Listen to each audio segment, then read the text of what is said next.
Our chief guest, Senator Mushahid Hussain, Chairman Senate Foreign Affairs Committee, Senator Mushahid Hussain, for his concluding speech, please. Thank you very much. Assalamu alaikum.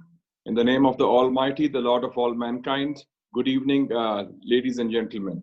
It's a great pleasure and privilege to be speaking at this August forum with such a diverse and distinguished audience of jurists and journalists and parliamentarians from all across Europe. And I'm very grateful to and Pakistan and Azad Kashmir also, as well as the United States of America.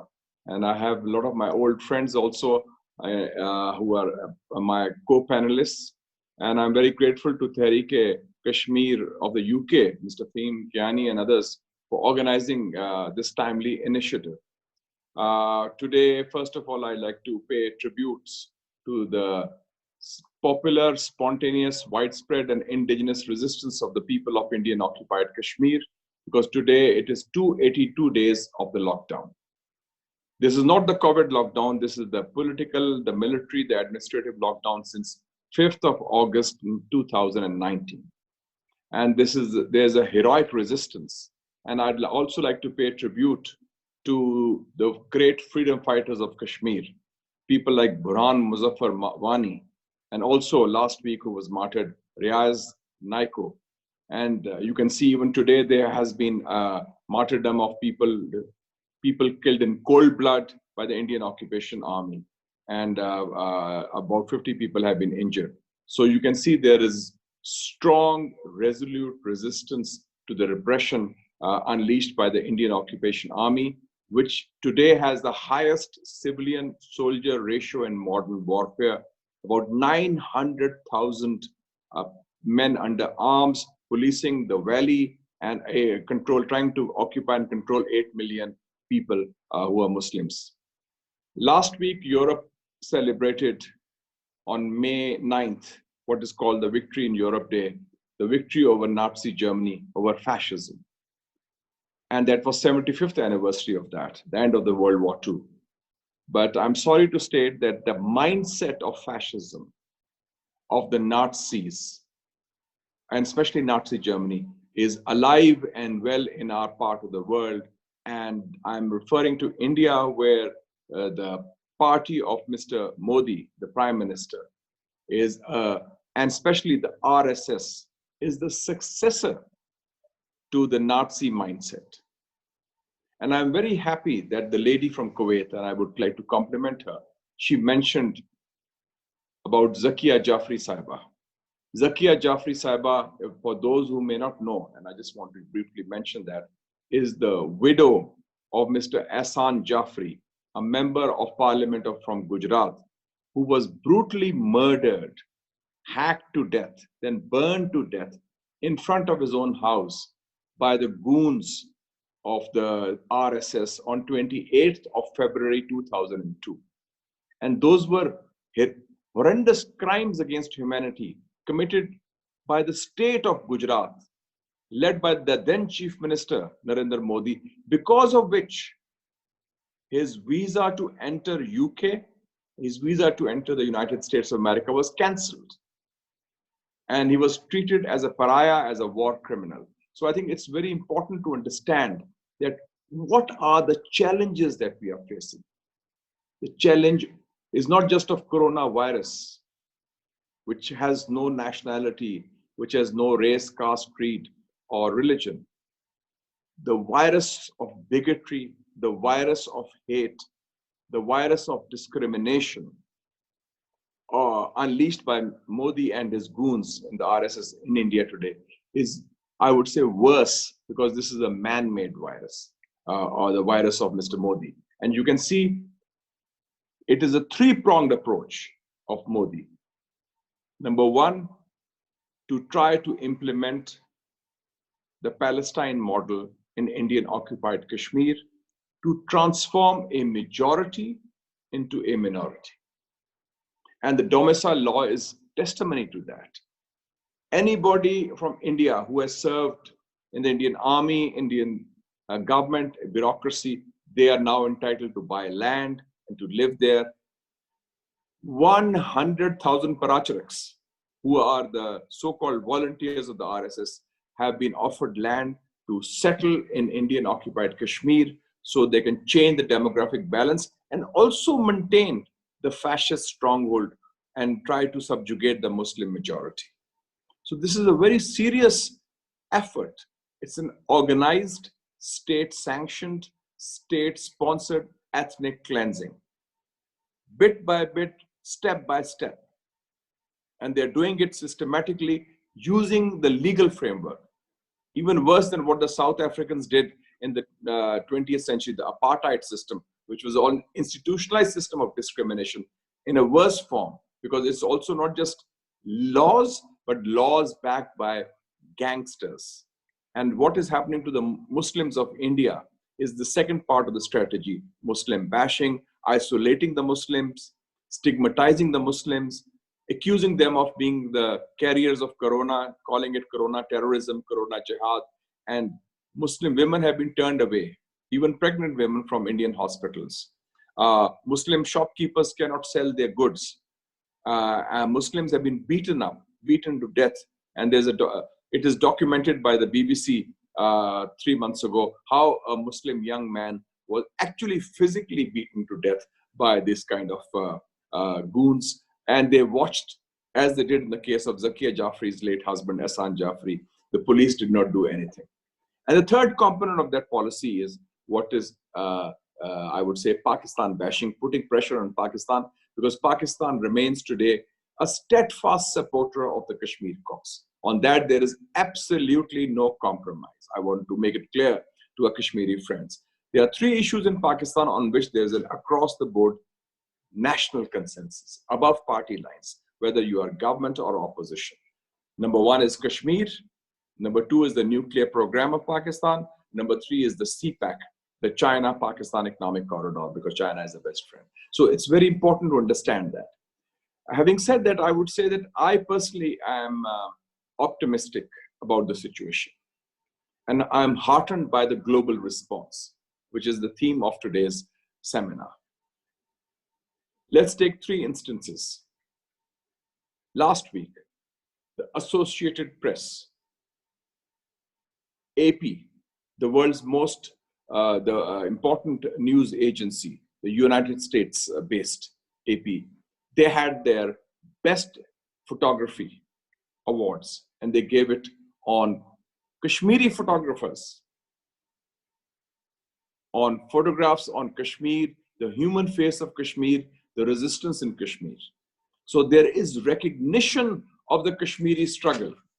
And this struggle has been mentioned, whether it's Mr. Dar who took the photographs of Jani Anand or Mukhtar Khan. So this has been mentioned and they have been awarded. This is important. Secondly, I would like to say, and this is also mentioned by Dr. Fahim, my good friend, the US Commission on International Religious Freedom. They have censured India. They have put India in the dock for these policies of discrimination in India itself and also in Indian occupied Kashmir. And it's very important that this has a resonance within Indian civil society. Arundhati Roy was mentioned. What did she write in the New York Times on 17th of August, 2019, when she said silence is the loudest sound, soon after what India had done in Kashmir? She said, now in India today, RSS is the state. This fascist wing of the ruling party is the state, she said. Rajmohan Gandhi, the grandson of Mahatma Gandhi, says there is only one word on the lips of the Kashmiri people: Azadi, freedom. Nayantara Sehgal, the grandniece of Pandit Jawaharlal Nehru, again one of the founding fathers of India, like Mahatma Gandhi, she wrote in The Guardian that we are heading towards another partition, courtesy Modi, because he's dividing India into different religious denominations, and he is a divisive figure who discriminates. And I think that's very important to understand. And the most important thing, that why I'm heartened, I'm talking of the international response, apart from New York Times, the Washington Post, the Guardian, the United Nations Secretary General, the most important civil servant in the world of the world's most important organization, Antonio Guterres, who's of Portuguese origin, he came to our region just before the Corona crisis. I met him twice as chairman of the Foreign Affairs Committee, and we had good interaction. He said, and he's the first Secretary General to have said it in the last 50 years, he said that the United Nations Security Council resolutions are still valid on the issue of Kashmir, and the issue of Kashmir should be resolved according to UN Security Council resolutions. And he also mentioned that there should be respect for the human rights of the Kashmiri people, which was not there. And he said that there have been biases and double standards on this issue. So I think it's very important that the voice of the Kashmiris now has a certain international resonance. And I've been a journalist for the last 30 years, and I've seen how it has developed, and I've studied in the US. And recently, in the last 6-7 months, I had visited Washington, DC. I met the people in the US Congress last November. I went to London, I met people in the British Parliament, and then I went to Brussels, the European Parliament. I see a change in attitude towards India. India is being exposed in a way it wasn't there. The shine is off. Nehruvian India is being buried by Modi's India, which is a neo-Nazi fascist India, which is a divisive India, and which is dividing the country, their own country, and also discriminating against Muslims. So it's extremely important in this scenario. And I think that the points that have been mentioned about Pakistan are well taken. We have taken initiatives. As chairman of the Senate Foreign Relations Committee, last year I organized an international Kashmir conference, brought the Foreign Minister of Pakistan, Mr. Shah Mahmood Qureshi, with me in the British Parliament for the first time to send a message of solidarity. And I've organized a forum also, parliamentary forum. I call it PKR, Palestine, Kashmir, and Rohingya. The three causes are inextricably intertwined because people are being targeted by regimes that are racist and fascist in their mindset. And these causes have also support, and they're anchored in international law and the United Nations system. So we have to take that. And I feel that also a decision was taken just before the Corona crisis that we will be sending special envoys on Kashmir to 25 different countries, but that is on hold because of Corona, but it will be resumed, inshallah, after the Corona crisis is over. And I'd also like to mention that there are 3-4 things we have to be very clear about: treating it as a human rights issue, and also the sufferings of the Kashmiri people, because it's not just about Pakistan or India or peace or security. It's about Kashmiris, because they are the central party to the dispute. They are the biggest victims of what is happening. And Pakistan's support is very consistent and clear. Here, I'd also like to mention that when we talk of the way forward, what happened in Houston when Modi went there, in the Howdy Modi event?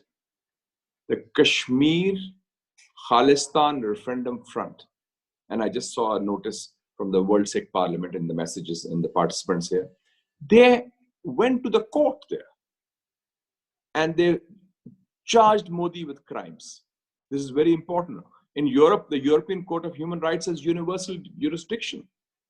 And Augusto Pinochet, the dictator of Chile, was arrested in London under this jurisdiction. He had not committed a crime in London, but he had committed crimes in his own country, and he was charged under the Human Rights Charter. So I think we have to think outside the box, take him to the International Court of Justice, take him to the European Court of Human Rights, have a broad united front. And after the annexation of Indian occupied Kashmir, you can see what has been happening within India itself.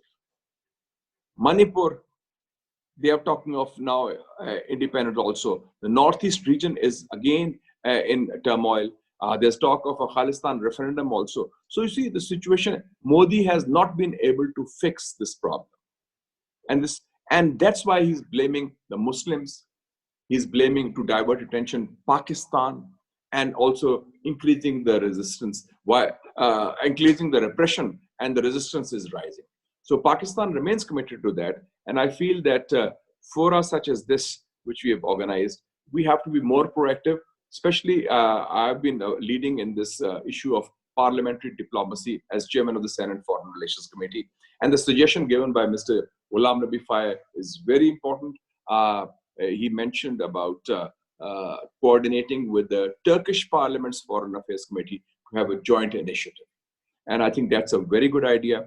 And somebody also mentioned about the Danish Parliament convening a conference. I'd like to inform you that in Scandinavia, for the first time in the think tanks there, I was there on 23rd January in Oslo. The Peace Research Institute of Oslo, PRIO, which is the leading think tank of Norway, they had organized an international Kashmir conference where we had parliamentarians, former prime ministers. I was one of the keynote speakers, and we focused on Kashmir for the first time. So I think that we have to now think outside the box, take this battle where media is extremely important, parliament is extremely important, and I think 70% of the battle is the battle of ideas, the battle of narratives. It's not just the governments, it's not just the foreign ministries or the embassies, because in this battle of ideas, I think we have a strong chance because India has now been put in the dock. If mainstream media, Western media especially I'm talking about, the ones at least I read in English language like Washington Post, New York Times, The Guardian, and so forth, they are speaking about it. And don't forget, because of what Modi has done, China again is now a party to the dispute of Kashmir.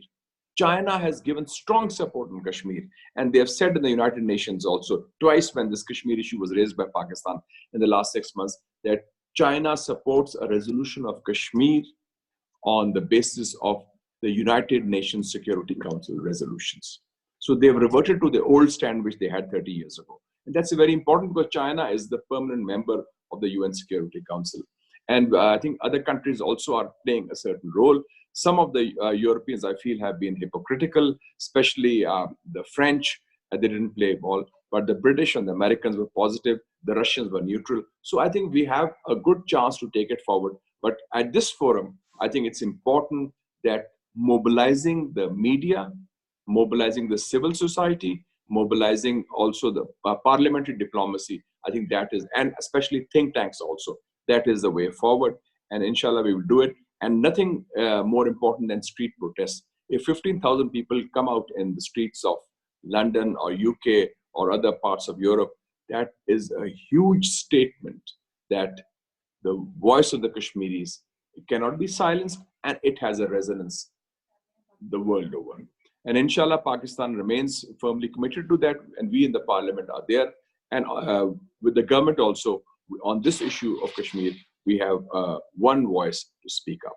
So I would look forward to receiving further suggestions, and you can rest assured that I'm there as the representative, as the voice of the Tehreek-e-Kashmir UK in the Pakistan parliament to take the struggle forward, because the struggle in Kashmir is our struggle also. It's a bet, because Modi is not going to stop at Kashmir.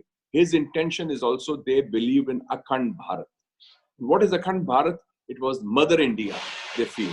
And they feel that this was Pakistan's creation was a division of what the so-called Mother India. Although India was never a state as such, India emerged like Pakistan after the British left this, because India was never one entity. But that is their intention. So irredentism is also there. And that's why, and what is stopping them is they know that if they try anything on Pakistan, we'll hit back hard, like we did last year in February in Pulwama. And also, they have the nuclear weapons also, and there's a nuclear balance of terror in the region. But having said that, I want to assure a Kashmiri diaspora that the people of Pakistan, the institutions of Pakistan, the government of Pakistan, the armed forces of Pakistan fully support the struggle of the Kashmiri people. And this struggle will continue till the status quo, which is unacceptable for the people of Kashmir, is changed. Because that status quo cannot hold. It is based on inequity, injustice, militarism, and occupation. And India cannot be immune to the law of history. If the Soviets couldn't survive in Afghanistan, the Americans in Vietnam or Iraq, India also will not be able to do that, because India is a diverse country, and it's also today a divided polity under Modi. So thank you very much. Long live the struggle of the Kashmiri people, and long live the solidarity between Pakistan and Kashmir. And thank you to the Kashmiri diaspora and all our friends here. It was a pleasure to be with all of you, and good luck and all the best. And Ramzan Mubarak to you. May the holy month bring blessings and may we be liberated from this curse of the corona, as well as the curse of Modi's virus, which is even worse than the coronavirus. Thank you very much.